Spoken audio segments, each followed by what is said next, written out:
gentlemen.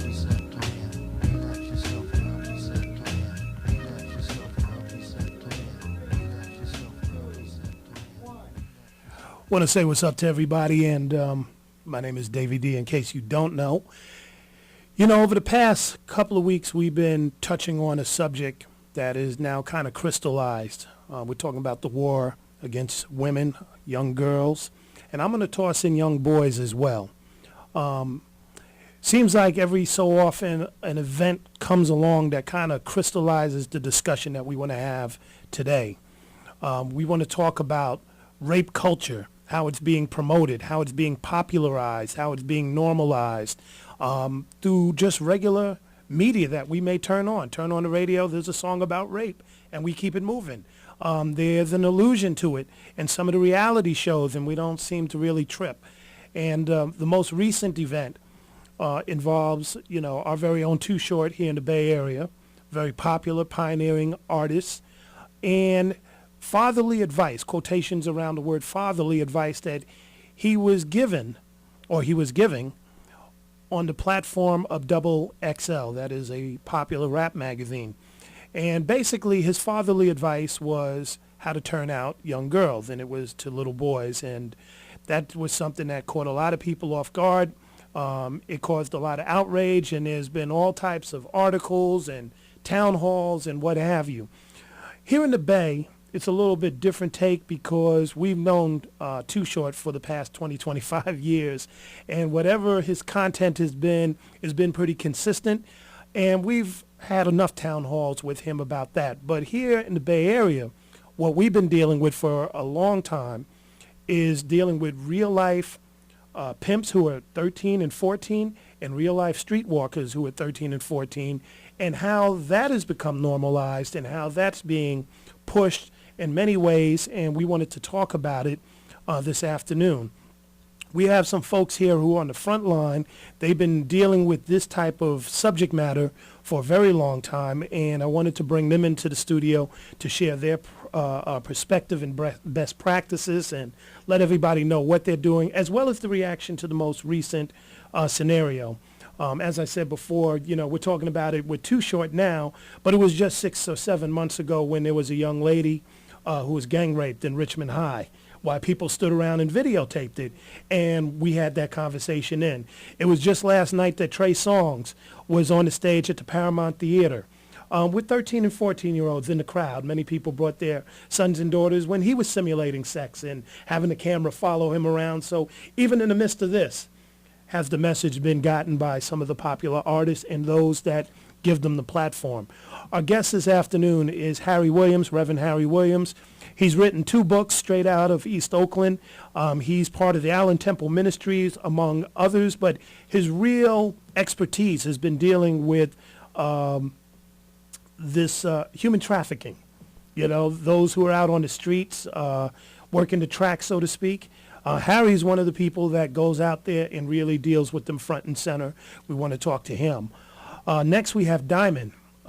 She is with a number of organizations, but longtime Oakland resident, and again, somebody who's been dealing with this, talking with a lot of the young girls, some of the girls that may have been recipients of the advice that was given in that column if they read it, but are nevertheless recipients already because there's stuff that's jumping off, and we want to talk to her. And then lastly, we have Derica Blackman, who's part of the newly formed 44% Coalition, but she is also somebody who has been dealing with young girls and young men and how they interact with one another because of Camp Akili, Leadership Excellence, and of course her Gender Walk, which is all over the country right now. And I want to thank you all for coming in here.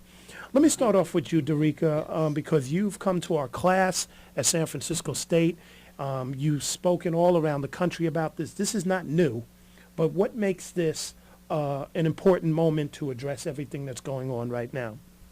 I think one of the things that makes this moment important is anytime we can have the community come together and show a unified front around protecting our girls, that's an important moment, right? So we're always looking at, someone asked me, well, you know, why would you focus on trying to get someone fired, or why would you focus on Too Short? And the hashtag that we use for our coalition is, it's bigger than Too Short, because it's not about that. You know, we certainly have been doing the work on the front lines day in and day out. And there's always a lot of accusation when folks start organizing that you shouldn't be focused on this. You should be focused on being proactive. But it's not an either or proposition. It's a both and. We are focused on being proactive. And when these opportunities come, we're also focused on accountability. For people who are watching or listening, what's the extent of the problem that we're dealing with? I kind of alluded to it, but tell us what we're really up against right now. We really have no idea the devastating impact that a whole generation has experienced at the hands of media in the place of community values and strength. And so when we're talking about the We Are the 44% coalition, what we're talking about is a recognition that 44% of survivors of rape are under 18. Wow. Right? So that's 44%, and that recognizes, why we named our coalition that, is so we wanted to start with the facts of what our girls are dealing with every day, and our young boys, because they are just as much a victim of this pimp culture as our girls are. We've normalized pimp culture. Absolutely. We've normalized it in many ways. I mean, I'll be honest, I've gone to pimp hole parties, dressed up and played the part, but and there's no excuse for it when you look at it from the standpoint of what is now become normalized behavior. I guess my question is, has the train left the station? Do we, is it something that we have to dial back, or do we have to now empower people with tools to survive an environment where assaults against women are kind of normal right now, Well, see, that's the thing, is we don't want to pretend like assaults against women is a new thing. Right. That's not a new thing. And we don't want to pretend like prostitution is a new thing. Some people like to call it the world's oldest profession. What we're saying is we now live in an age where our media images are an important part of the education of our children, right? And we wish that wasn't so. We certainly don't want to even have to question whether Too Short could be a role model for our young boys. But there's a reason why it was a fatherly advice column. It's because a lot of our young boys are growing up without fatherly advice. And so if you let people who are irresponsible step into that void, then the product of that is a lost generation. And the product of that is a prison industrial complex that's waiting to receive those who are getting misguided. Harry, Reverend Harry Williams, I introduce you as somebody who's dealing with this day in and day out, very quietly. A lot of times you're not in the front, cameras, lights, and action, but when it's night, you're one of the people that's on the streets talking with folks. Describe the extent of the problem that you're seeing right now when we talk about human trafficking, young boys and girls, as they call them, bicycle pimps, out in not just Oakland, but in many parts around the country. But talk to us about the extent of it and what you're seeing. I see in the African-American culture that we're experiencing a wave of the devaluation of women. It's very popular to look at women in a very negative light. And many of the young men, as it was said, who without male role models, without effective male role models, who respect women, look at women as commodities. With the advent of the television and the internet, of the world, the issues that when we look at women, they're often so devalued. So that plays out in the streets.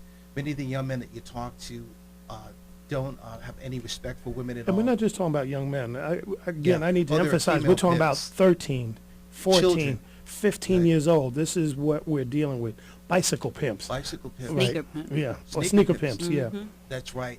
It's become a crisis in the African American community, and so it's easy to talk to somebody who has no value of women. And so when you look at someone like Too Short, what you have to understand is that he's an entertainer, and so an entertainer is not going to speak to something that is going to denigrate his audience. When you look at Too Short, what you're looking at is somebody who realizes that there's an audience and that there's a receptive audience to what he's saying. So what he's saying is striking a chord within the community. And if we don't do something now, the future for our community is dim. Let me ask you, where did the ball get dropped? How do we go from Malcolm X, Black Panthers, Martin Luther King to sneaker pimps? Right. Where did it get dropped, and where's this being fueled? Well, there's so certainly the economy has fueled the human trafficking problem in the black community, in the urban community. The young people around the corner from my house have a saying, "Pimping and hoeing is the best thing going." because they can't get jobs, and this is a way that they can earn income. So that's one way. And I should say, we have, I think what is it, 17 or 18% general unemployment in the city of Oakland. Yes. It's 30 to 50% in East and West Oakland. Even though there's stimulus money that has come in, even though there's money that is made $8 million a day at the ports, we just found these reports where stimulus money was coming in and people were sitting on $70, $80 million, not spending it. Hence, a crazy economy where pimping and hoeing is the only thing going. They say pimping and hoeing is the best thing going. Best thing going. So around, my church is located at the intersection of 86 and International Boulevard. It's said that only 30% of all young boys will graduate from high school within that district. And so there's so few options for young people. And then there's, when you ask what has happened, we have dropped the ball. We after the civil rights movement took effect and so many of the doors opened for us, we moved out to Alamo, to Danville, to Walnut Creek, and we left behind a generation of people without positive role models. And so the people who stepped into that void were the survivors, were people on the dark side of the community, and they rose up to become the role models who have impacted our children so devastatingly. How do we turn that around? Well, as a member of an African American church, I believe that we have to reclaim our community. Dr. Martin Luther King Jr. and the civil rights leaders lived in the communities where they ministered. They didn't come from outside. They lived in the communities, and they were invested in helping not only the people who are upwardly mobile, but the people that the Bible would have called the least of these. We have to reclaim the sense of community where we once called each other brother and sister instead of B, ho, and N. Okay. Diamond, you are part of a sister circle. A sister circle that was formed long before this came along. Primarily, and I was talking with some of your members, because at age 13 or 14, many of y'all had already been approached. Right. You know, this is nothing new, and as a way of empowering people, you had to deal with this. But you were bringing some very interesting perspectives to this. Can you share with us how you're seeing this situation, the extent of it, and what may be fueling this? Yes. I noticed, like, the past year that there have been a lot of aggressive men just walking the street. I'm out promoting, I'm meeting with sisters and brothers just all through the community, and I just know the way that the men have been interacting with me. And I'm 33 years old with two teenage sons, and I'm like, what is going on? Is this something that I'm doing? I mean, you start blaming yourself. Why are these guys getting at me so disrespectfully? And then someone mentioned to me, well, there's a lot of men coming out of prison, you know, and they're out here lurking, looking for women, looking for who they can devour, I guess you would say. And then the economy, I think, has a big deal to do with this. And people are looking daily. How are we going to eat? How are we going to survive? We need shoes. We need basic needs. And if your basic needs aren't met, you can't think about the community or coming together or spirituality. You're thinking about survival. And I think it's this pimping and hoeing, unfortunately, is just a tool to survive. You know, when you had mentioned that, we started looking back, and we realized it was about 15 years ago, maybe a little bit more, that 3 strikes got passed. And many people got swept up and were taken away immediately and given that 15 to 20 years in life. 15 years is up. And now everybody's coming back home. You know, from a prison population, the largest in the country, where there's so many now that Jerry Brown is just like, let them out, right? So there's been a lot of people just been let out on that strength, in addition to people coming home. But one of the things that's happened over the past 15 years is that there's been this push to get rid of any sort of education, all these things. You can tell me better because you work in the prisons, but a lot of those programs have been dialed back, which means that we just have people who just inherit prison culture. And on top of that, I think drugs and alcohol play a big part in it, because people are sad, they're hurt, they're feeling hopeless, they have nowhere to go, so they turn to drugs and alcohol, and that just enhances this aggressive nature. And women, since the beginning of time, have been looked at as a subservient to men. So when they don't feel powerful in the community and the world, then who they go to? They go to the woman, and they want to control and feel that power. Wow. Anything that you would add to this, Darika? You know, I think it's really interesting what's been lifted up is it's a complex web of factors that go into the situation. But I think sometimes we can get really caught up in the the ideas, right? Because it feels like overwhelming to try to confront capitalism, to try to confront poverty, to try to confront the media. Like, these are ideas that are too large for us sometimes to grasp. But it's the work that we do on the front lines with the individuals, because it's the reason why I get involved at this level is because I've seen lives change. Right. I've seen young sisters change their lives. I've seen young brothers change their lives. And it doesn't always require, right, everything. I made it out of a lack situation, right? I had a mother on drugs. I grew up with violence. I'm from Detroit. There was, poverty. It's not like it's impossible. We have made it, as Susan Taylor likes to say, this is not the rough side of the mountain. This isn't slavery that we've got to overcome. Although, if you listen to,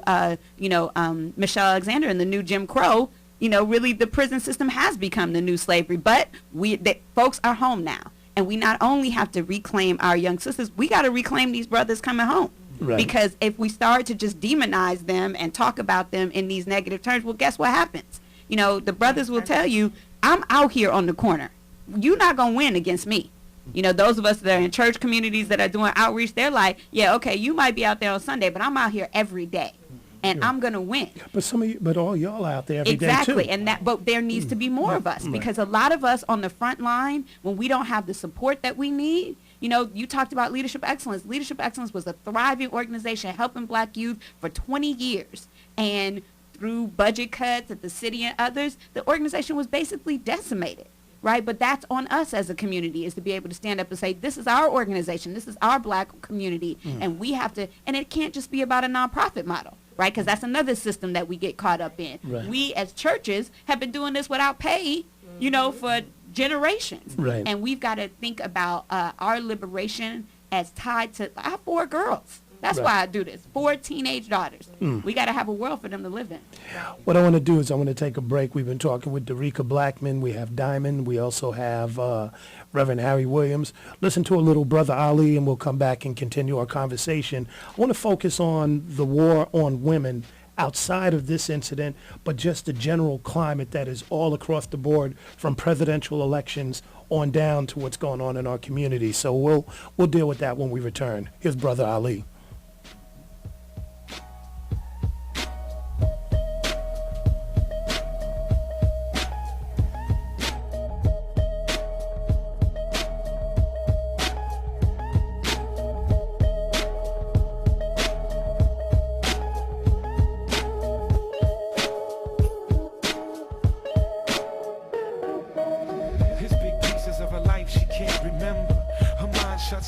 Trying to protect her, might be for the best to forget, but it seems like they always reappear when she least expects. Late nights we lay awake, drowning in the lake that pours out of her face. Years later she's still not safe. Memories leap out any time, any place. The way he smelled, the way he smiled, the evil she even recognized as a child. Hand on her throat, the sting of a fist. Instead of her first kiss, she got this shameful feeling, painful secret, lonely. Here, listening to a little Brother Ali. That's a very deep song, Baby Girl. Big shout out to him for doing that. He said he wants to do a video, but he wants his sister to do it. He wants a woman to really, get behind the lens and really tell that story and bring with her the energy and the nuances and subtleties that are needed to really convey the seriousness of what he's talking about in that song. That was done 2 years ago. And 2 years ago, we were dealing with crises the same way we are now. We were looking at a war on women. But now that seems to have been ratcheted up. It was just the other week, we seen presidential candidates, top donor, sit up there and say, if you want birth control, women can put aspirin between their legs. That's how we did back in the days, and saw nothing wrong with it. We've seen laws being passed in over 24, 25 states restricting abortion. But then when we see the people behind it, they're all men. There's the famous picture at the Congress, the hearings, where it's just all men talking about women's birth control. We can go down the list of just those type of scenarios on a political level where laws are being passed, whether it's in Mississippi, where incidentally it was Black women who fought to overturn the abortion ban that they were doing, that they were trying to put into place. But we also have, within pop culture, Jay-Z, for example, having the birth of his daughter, Blue Ivy Carter. Word got out that he was very moved and was going to stop using the B word in his songs. And he seemed to fight and take offense to that. Like, no, I am going to use that word, almost to reemphasize that. And people seem to, be like, yeah, that's how you got to keep it going, keep it real. And I bring all this up to make these extremes that you have that, you have, the Jay-Z, you have the situation now with politicians, you go all around the world, you have all these rapes taking place as acts of war. You have rapes going on in the prisons. And we won't even talk about the stuff that's going on with some of the young boys, with the Sandusky's and Penn States and churches and all these types of things. Point being, I think, Reverend Harry, you said there's been a devaluing of women, their commerce, and maybe just a devaluing of young people altogether. But maybe you can add to this war. Yes, I see this war played out on several fronts. I have such tremendous respect for the two sisters who are on this panel with us. And I'm overjoyed to be with them because I like to hear what women think. And when we look at the Republican hopefuls and we listen to what they talk, or their vision for the future, very rarely do we hear the voices of women. It's a man talking about a woman's reproductive rights. It's a man talking about a woman's place in the workplace. It's a man who's talking about the woman's role. We need to hear more of women's voices, especially the voices of young women. Because that devaluation has not only happened in the streets and in the political sphere, but it's happened in the church. Where often a man came up, when we have a ministry at Allen Temple Baptist Church called the Streets Disciples. And the Streets Disciples is a ministry to the victims of domestic violence and human trafficking. When we first formed that ministry, a leader in the church came up to me and he pulled me to the side and he said, I'm just going to tell you something. There isn't, and I'm going to tell you exactly how he said it. He goes, there isn't going to be any bunch of women who are going to walk up out of this building to that crime-ridden street and make any type of a difference.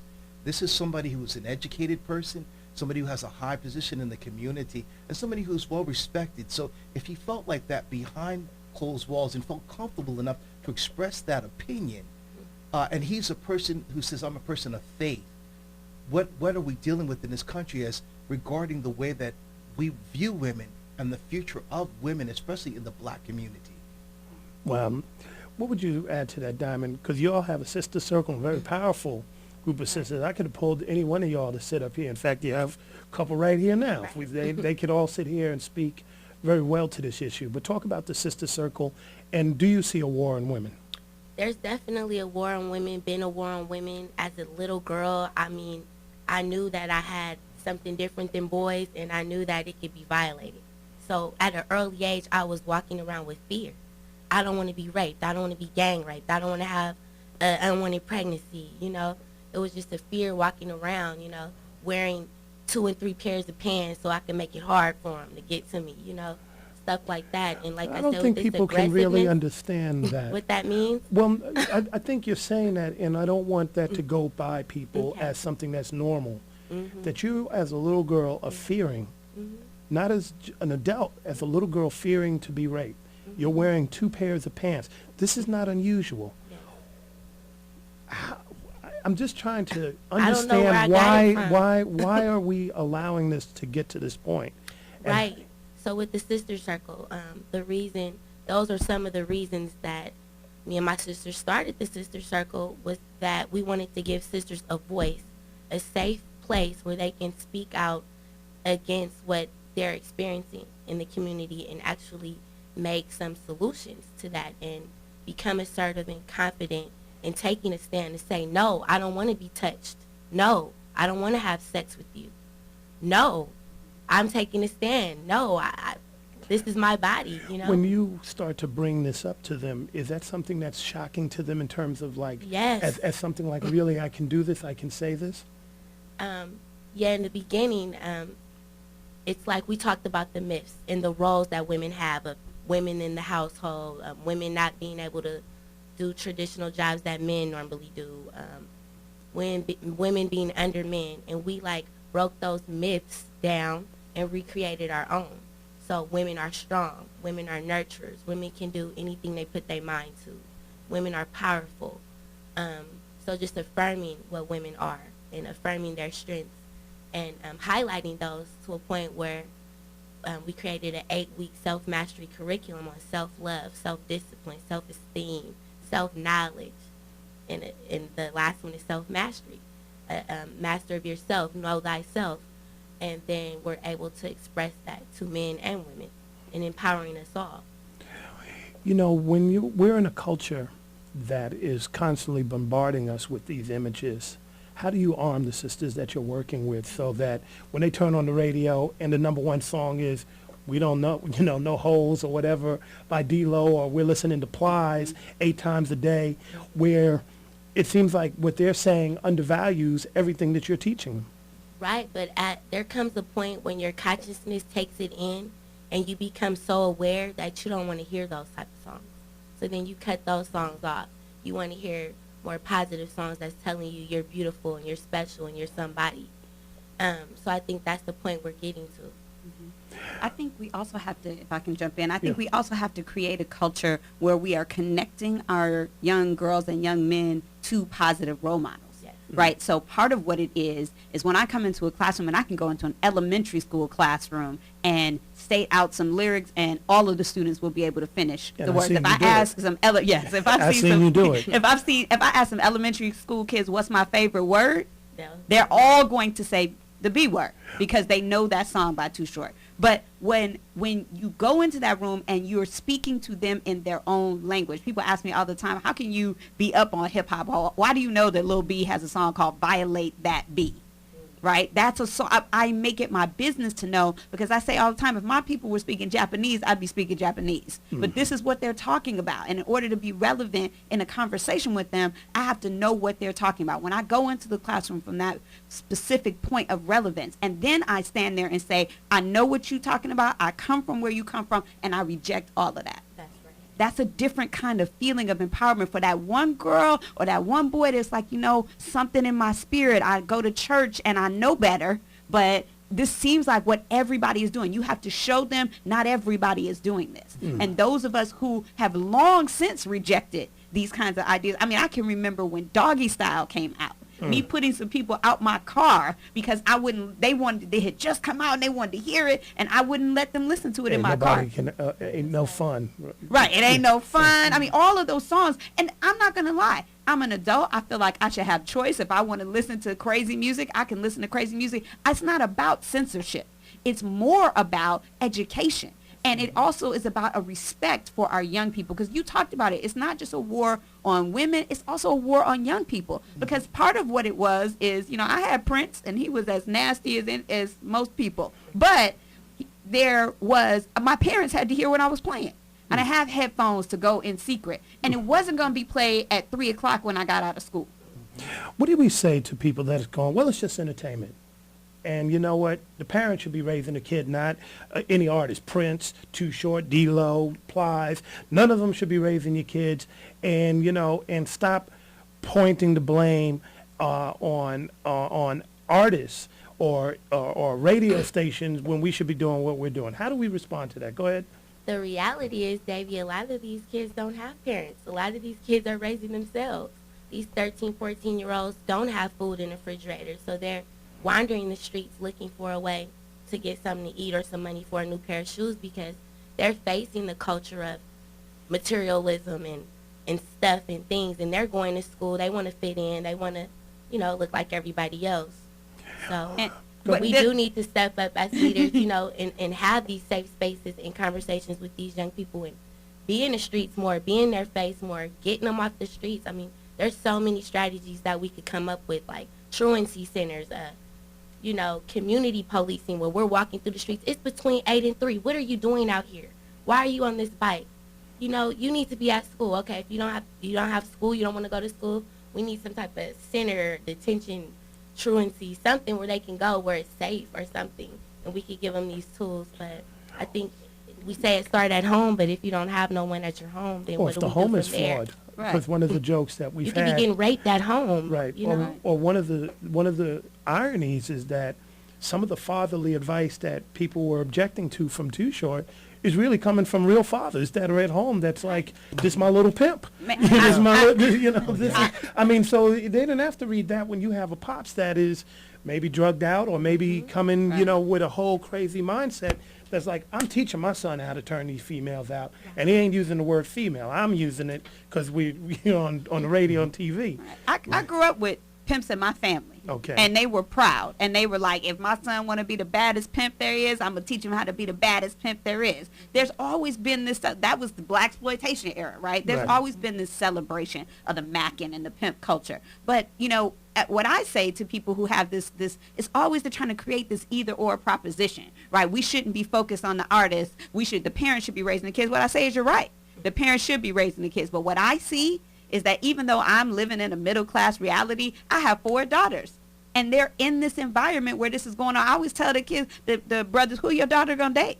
Right. Who's Blue Ivy gonna go out with? She gonna go out with somebody in that world. They think they can protect them, but that's not how it is. Because even the middle class and the upper class families are exposed to this consciousness. It's Paris Hilton that's throwing the pimp and hoe parties. And please believe that those with economic wealth are still getting molested. They're still getting attacked. They're still getting raped. Sometimes we think that it's just the economy, but it's not. This is an issue that's bigger than just class. It's pervasive when you don't have parental or community authority and support, but it's real across the board.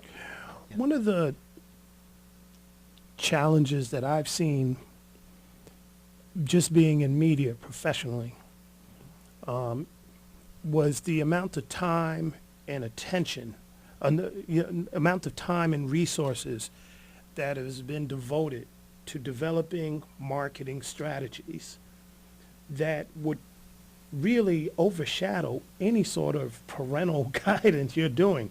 I mean, some of the folks here in our studio know it very well because we're coming from that background where we're sitting in a room, we're having focus groups. Okay, how do we get these group of people between the ages of 18 and 34? What do we got to do? Blue, red, high, low, yellow? We're studying this and we're getting these demographic profiles. So for marketing purposes, but I bring all this up because record companies do the same thing. Radio stations do the same thing. And so even with a sister circle, even with the work that you're doing, Darika, even with the Street Disciples Ministry, it's still in competition with $1 million institution, that is now sitting there going, let me figure out how to get in the mindset. And if I remember correctly, the goal was to get them young so that you could have them develop a habit. Mm-hmm. So once I get you in a habit, you're going to be tuned in even if you don't know why. Or you're going to know my brand, even like you said. Mm-hmm. So the 6-year-old knows the B word That's right. when you go into the high schools, not high schools, the elementary, and might not even know where it came from. Right. So with that in mind, knowing that this is going on, what's the strategy to stop that $1 million juggernaut of a machine that is daily assaulting us? An ancient philosopher said words to this effect. He said, I care not, he said, let me control the popular music. I care not who controls the laws. Because he understood that if you can control the popular music, you can control the way that people think. That being said, what we have to do is understand that there's positive hip-hop. There are positive music. There's gospel hip-hop. There's conscious music. We have to support that music. In the African American church, we have turned our back on hip hop culture completely. That's right. So that if a young person goes to church, they're not going to see anything that connects to the culture that they listen to and that they're impacted to all around the world. So what we have to do is we have to capture that culture, and we have to call up radio stations and say, you know what, we want to hear from Turf Ministries. We want to hear Brother Ali. We want to hear Rakim when he comes out. I'm giving my age because he's from my generation. But we want to hear somebody that's saying something positive. We have to attack with the same fervor and passion that they are using to pervade the airwaves with the garbage. Yeah, I'm a minister in training, right? I'm in ministerial school now. The last Sunday or 2 Sundays ago, I preached and I did something from the gospel of hip hop. I had seen Chris when he was here and we did some of that. There is a movement afoot to reclaim a generation, doing that work with Susan Taylor, who's going around the country working on reclaiming this generation. Susan Taylor from Essence Magazine. From Essence Magazine, yes. And so she's part of the National Cares Mentoring Movement, and it's all about recruiting black folks to mentor our children. But I think also there is a piece, and this is why the We Are the 44% Coalition exists, because there is a piece about having a national level of organizing, because there is an assumption that we all know that there's a capitalist culture and that sex sells in that culture, but there's boundaries. There's certain things they're not going to put out to the country music audience because there's an assumption that they would not accept LeAnn Rimes in some little panties, right, on the stage. There's like, oh no, that's not going to play with our audience. So we do have to have a voice. And the truth is, it doesn't have to be everybody in the black community. There just needs to be a strong enough unified voice to say, somebody asked me, well, why XXL or why Short? They're not nationally relevant like if it was Nicki Minaj. And I was like, but that's where you can have the most impact. You don't try to impeach the president. It's a lot easier to impeach a city council person, right? You have to start with the folks who really are impacted by us being unified. I want you to read some of the statement that you have, because what I find not interesting, but what I think is very effective is in terms of recognizing that oftentimes people who don't have the best interest of the culture, a lot of times it's people removed from the culture in other places, other ethnicities, other backgrounds, but even sometimes it's within our own, but they just don't have an interest in the girls that you're talking to or the women that you're talking to, the guys that you see on these streets. And so they don't mind putting any old thing out there. You know, here, I'll give them all the garbage, make my money, and then go into my gated community and live. And what I saw is interesting is like, okay, why would you give a platform, you know, when you're a major corporation and say, this is what we want you to do? And I said, would they had said, you know what, why don't we get somebody here who doesn't like maybe Jewish folks, and let's make, you know, jokes about how we can put people in the oven? Would XXL have done that? Or would they had come around and said, let's make fun of a sponsor, pick a sponsor, you know, maybe it's AT&T. Why don't we talk about how we can, you know, hotwire their phone lines and get free cable? Let's give some free advice on that. But they didn't. They went to a place where they probably figured there won't be any kickback. They didn't give any advice on how maybe to beat down gays, because that's a strong coalition of people that might have shut it down. But it seemed like with us, we're the garbage can. You know, like, let's give some fatherly advice. You can go there. And maybe they didn't expect any pushback, and the pushback did come.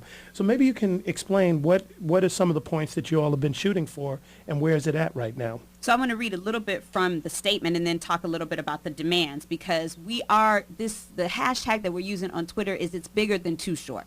We are the 44%, and it's bigger than that. So the coalition recognizes this video and the fact that XXL gave it a platform as part Harris of the Publishing, we should yes, remind that's you. Harris Publishing, as part of the larger issue of sexual assault against our women and children, particularly Black and Latina girls. The coalition also recognizes that the aforementioned statistics, the ones I referred to earlier, do not reflect the countless abuses that go unreported, including that of teenage boys who are often the unrecognized survivors of sexual assault.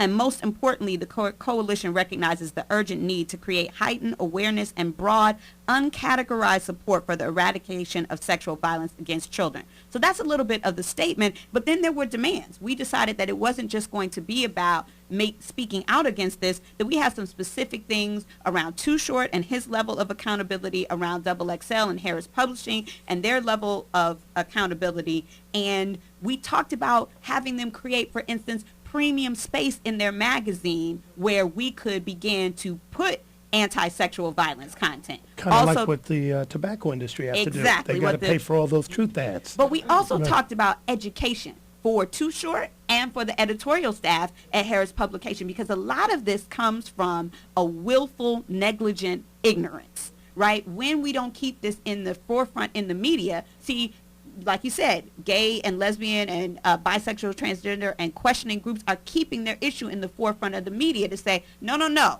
If you disrespect us as a community, you're going to hear a loud feedback from that. We saw that with Roland Martin. He made a joke on Twitter, and it was like going for his head. And we're trying to hear it. Like, well, maybe you should. No.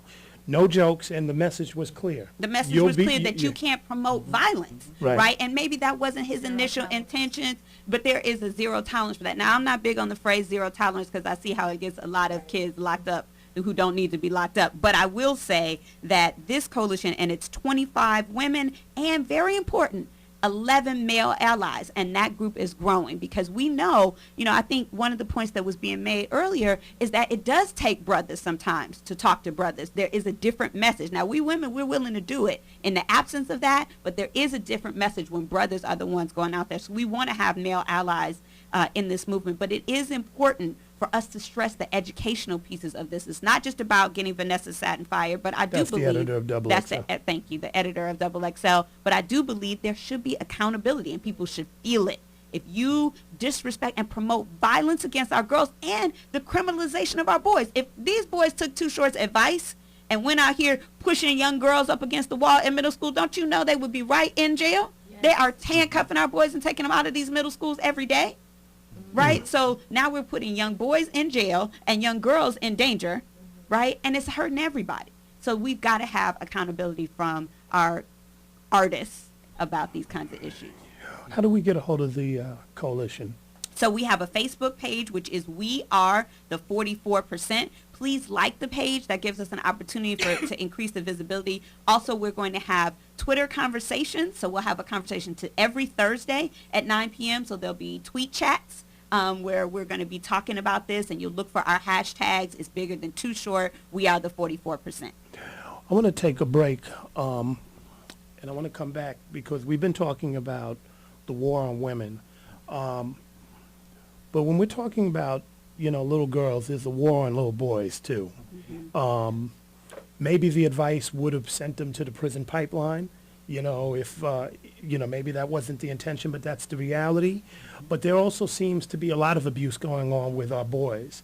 And that may be playing out in some of the aggressiveness and some of the anger and some of the, what people describe as hateful type of interaction that we're seeing both against, each other and to our sisters. I want to play a song from Amir Suleiman. It's called How Beautiful, and we'll come back and we'll continue this conversation. And this is dealing with the gang rape that took place in Richmond, California, a couple of years ago, where there was like 20 people standing there filming it, videotaping it, ready to put it on YouTube. Didn't strike them that this is wrong. That's where we need to deal with. So let's check this out, and we'll be right back.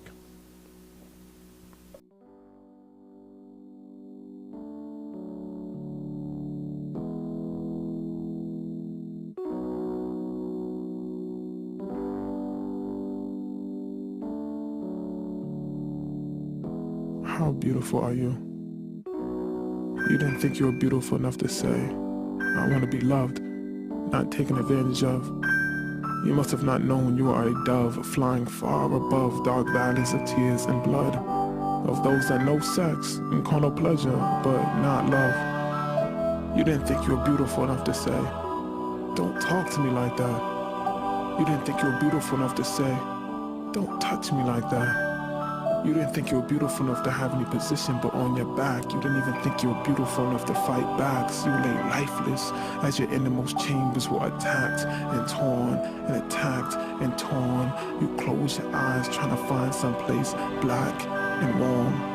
Somewhere you are safe from the storm of the norm of beasts holding from your legs, neck, and arms as your innermost chambers are attacked and torn and attacked and torn. You lie being thrown from your back to your front to your side, from your back to your front to your side, bare, cold, and naked, and desperately trying to hide. And any sign of pride has been torn from your insides, and you can't even conjure up the emotion to cry, and you don't even spend your time wondering why.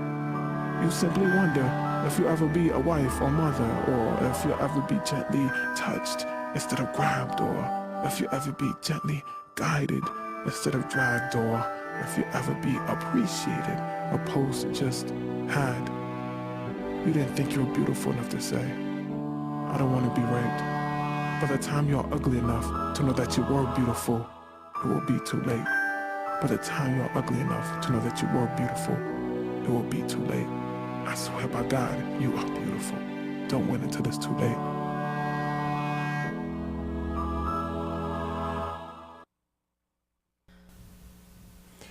Listening to a little Amir Suleiman. I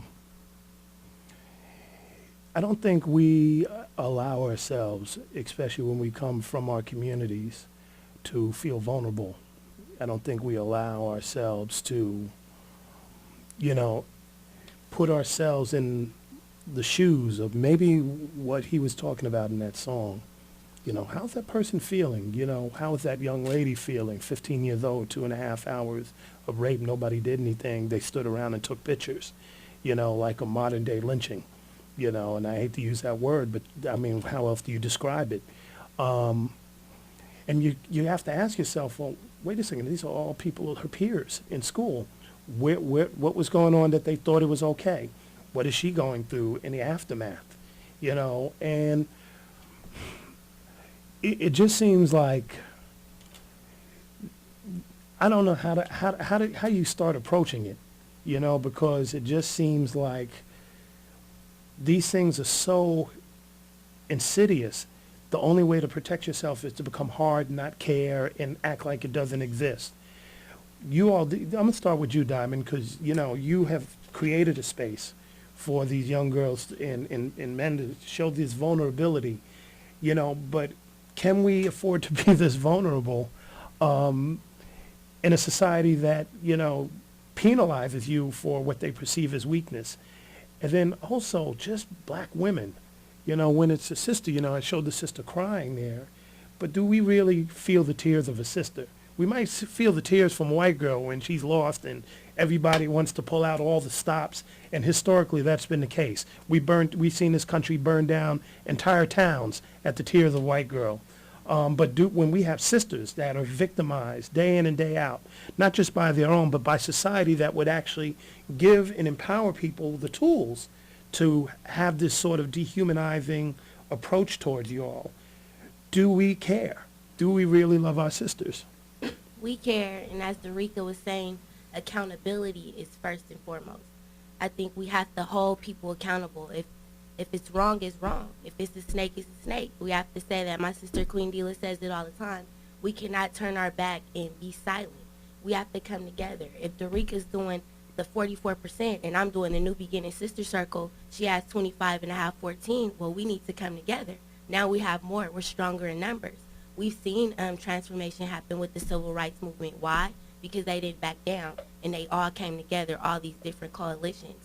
They came together. But I think one of the breakdowns is drugs and alcohol. And I think that's something we really have to acknowledge, and just being aware of where a lot of this stuff comes from. Media is at the forefront of it. You got all these media images at you saying that this is okay and that's okay. And then you go drink and do drugs, and all that's going on in your mind. Now you have this false reality, and then you act it out in reality, and then the consequence behind that. Do we make this the new civil rights movement? I hate to say the new civil rights movement, but do we make this a continuation? Yes, a major aspect of the civil rights movement, how we treat and engage, our sisters, young girls, et cetera, et cetera. Most definitely, and I like that you bring up the boys too, because I have 2 boys, and my worst fear is that my sons get shot on the street by another brother that looks just like them, or they're done like Oscar Grant and they're shot in the back by a police. I mean, it's like, wow. And then having 2 sons, 2 beautiful baby boys, to grow up and be some pimps, it would be devastating. So for me, education is paramount. And it does start at home. But first of all, the parents have to take care of themselves and educate or re-educate themselves to be able to teach their children. There's some parents teaching their children how to be pimps, but there's some parents teaching their children how to be community organizers. Do we make and this? Do we take this to the schools? Do we make it a mandatory class? Maybe it's here in Oakland, since there's a lot of action and a lot of political clout. But do we start look, at age 6, you're gonna get a class. Like we had civics lessons, yes. But you're going to have a class on male-female interaction, so that everybody's clear that this is how women are supposed to be treated, this is how boys are supposed to be treated, this is what we're supposed to expect. You've been an educator. Is this something that we can do? Do you think we have to start, because parents ain't there, people want to make their money, for whatever reason, but at least when they go to that class at a very young age, they should have something that's droned into them It's not something we can do. It's something we have to do. It's not really an option. We have to create spaces in our community where our young people are safe and where they are surrounded by positive adults. If we don't do that, we will have no community. If we don't do that, we will continue to feed the prison pipeline. If we don't do that, we will decimate ourselves. We have to rebuild our community. It used to be a physical place. It used to be that Big Mama lived over here, Auntie such and such lived over there, and you had your physical community was your family and your extended family. It's not that. We have to build communities. Now, we're building communities on Facebook. We're building communities. This coalition is a national coalition, but there are local folks here that we build with. Right. And that has to be strategic and thought through. And certainly the Oakland schools, and most urban schools are ripe for help.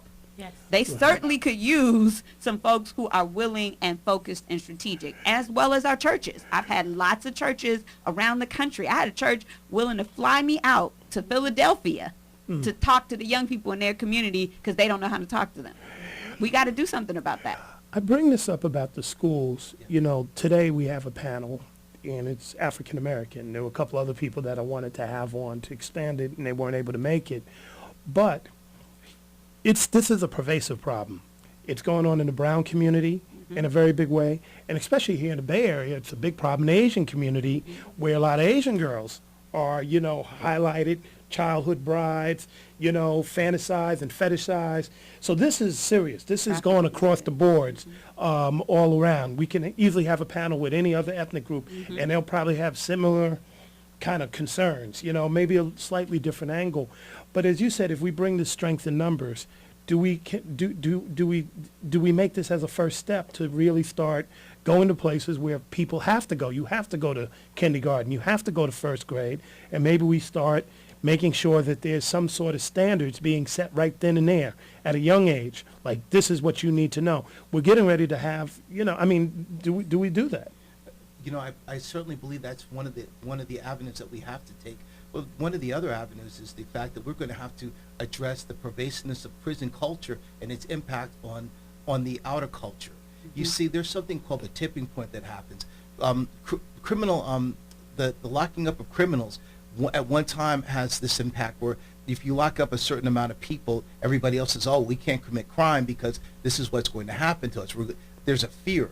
When you lock up so many people that it becomes a normative in a community, That's right. what happens is that people are no longer afraid of it, and then some of the things that happen in prison, inside of a prison become normalized outside of the prison. So rape is a part of prison culture, and so when people come outside, they've seen people raped on a daily basis inside. So when they see a young girl taken advantage of, when they know that a young boy is being molested, the thought of that being a terror is taken away because the prison culture is now outside. So we have to educate people through the school system, but we also have to come against the normalization of prison as a pipeline to manhood in the community. But I want to say, too, that it's hard sometimes when we get into this, and those of us who do this all the time, we can give these facts that are really daunting. But the truth is, I always say, positivity is natural. You can I have worked with young men in prison, out of prison, young girls who have been out in the sexually exploited in the street economy, and people want to be well. They want to be healed. And for as much negativity as we are bombarded with in the media every single day, as soon as I step forward with another idea, there's something in the soul, in the spirit that resonates with that, and it is attracted to that light. So I just want to say to folks that it's actually easier than you might think. Folks are looking for somebody who is willing to make a commitment to be in their lives in a positive way. Right. And if we step up and just be that somebody, we don't have to be perfect. See, that's part of our problem is we're always attacking each other. Well, you are this and you aren't that and you have this, or how can you help kids? Everybody has something to give in this community, and we're letting folks run rampant. I also want to lift up two organizations locally in the Bay that have been doing amazing work around this stuff for a long time, and that's the Center for Young Women's Development Right. and Missy. both of which have been working with young women who have been sexually exploited. And when you look at the women in those organizations, like the Sister Circles that a lot of us are a part of, you see transformation, and that's what keeps us going, is that it can happen. It's happening every single day. That's real talk. You know, I want to come back to what you were saying, Harry, because the normalization is something that I think we have to get to the root of. And I think you said something pretty powerful that, you know, when men obviously are being raped in prison, Yeah. and now we're seeing this whole situation of young men and young women, you know, in the schools. I mean, just in L.A., it was like, you know, there's a whole crisis going on down there. Right up here, where, you know, you turn on the TV, it's like, oh, this teacher's being arrested because, you know, and just doing insidious stuff. But a lot of times it's our kids now. You know, a lot of in L.A. with black and brown, you know, kids that were the victims. The Sandusky situation, mainly inner city, poor black and brown kids. You know, what's going on over here in Redwood City and some of these other places, again, are kids. And that's a very painful truth for us to deal with, you know, especially if it's young men being violated. You know, nobody wants to talk about that. Nobody wants to, you know, touch that, you know, and then we have all these stereotypes that we put on top of that, you know, that are harmful in itself.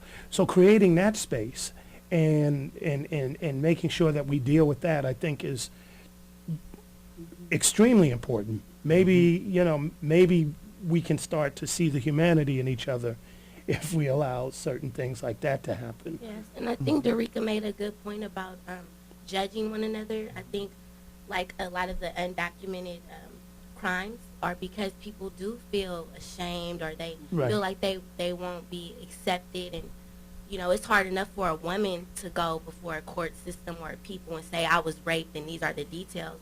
But for a man to have to go through that process, I'm sure is harder, or Yeah. just as hard.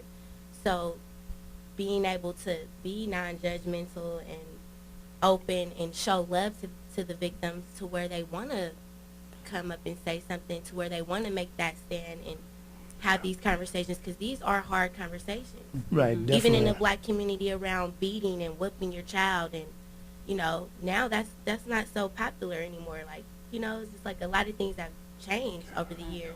Well- we have to get with it. But we got to have these yes, conversations often. conversations have to happen. That's real talk. Want to thank everybody. We're going to continue these conversations. I want to thank our guests. We're going to go out of here. Peace, everybody. Thank you, Damien. Friday morning, Thursday night.